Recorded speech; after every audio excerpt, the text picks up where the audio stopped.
नमस्कार, आप देख रहे हैं न्यूज 20 इंडिया और मैं हूं आपके साथ सुरेंद्र सोनी। देखिए संवाददाता दुष्यंत सिंह गहलोत की खास रिपोर्ट। देश के सबसे बड़े सूबे की सत्ता को लेकर अभी से सियासी बिसात बिछनी शुरू हो गई है। भाजपा कांग्रेस के साथ साथ सपा और बसपा ने भी अपने घोड़े दौड़ाना शुरू कर दिया है, लेकिन फिलहाल चिंता गैरों से अपनों ने बढ़ा रखी है। जहां बसपा में बगावत की आग झुलस रही है, तो वहीं भाजपा की अंदरूनी गुटबाजी पार्टी के लिए चिंता खड़ी कर रही है, क्योंकि जंग कुर्सी को लेकर है, सवाल चेहरे को लेकर है। डिप्टी सीएम केशव प्रसाद मौर्य की महत्वाकांक्षाएं बहुत आगे की हैं, जबकि मुख्यमंत्री योगी आदित्यनाथ भी महत्वाकांक्षी किसी से छिपी नहीं है।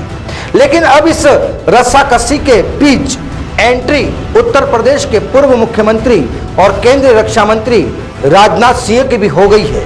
राजनाथ सिंह ने केशव प्रसाद मौर्य के दावों की हवा निकाल दी है। सिंह ने साफ कर दिया है कि अगले साल होने वाले विधानसभा चुनाव में मुख्यमंत्री योगी ही सीएम पद के उम्मीदवार होंगे।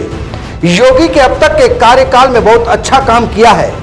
हाल ही में दिए गए एक इंटरव्यू में राजनाथ सिंह ने योगी आदित्यनाथ की तारीफों के कसीदे पढ़े थे। राजनाथ सिंह ने कहा कि कोरोना काल में सीएम ने दिन रात कड़ी मेहनत कर खुद कोरोना संक्रमित होने के बाद भी योगी आइसोलेशन में रहकर लगातार ऑनलाइन काम करते रहे।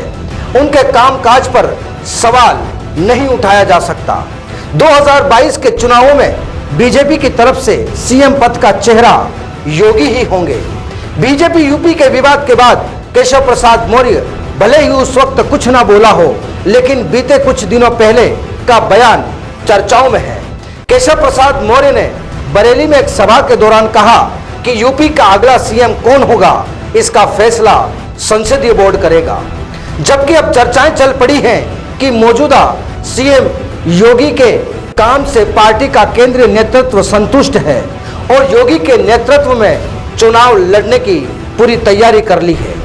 लिहाजा ऐसे में केशव प्रसाद मौर्य का बयान की पार्टी अगले सीएम का नाम तय करेगी, यह बयान एक विवाद को जन्म दे सकता है।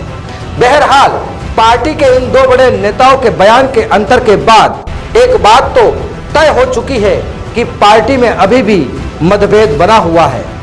ऐसा भी हो सकता है कि जिस तरह से इस बात के कयास लगाए जा रहे थे कि केशव प्रसाद मौर्य के साथ ओबीसी वोटर्स और कार्यकर्ता निराश चल रहे थे, ऐसे में उनके बाद केशव प्रसाद मौर्य को आश्वासन दिया गया था कि चुनाव के बाद अगले सीएम बन सकते हैं। इसके साथ ही योगी के साथ राजनाथ का खड़ा होना यह भी दिखाता है कि पार्टी में दो गुट तो बन ही चुके हैं, एक योगी के साथ और दूसरा एक योगी के खिलाफ।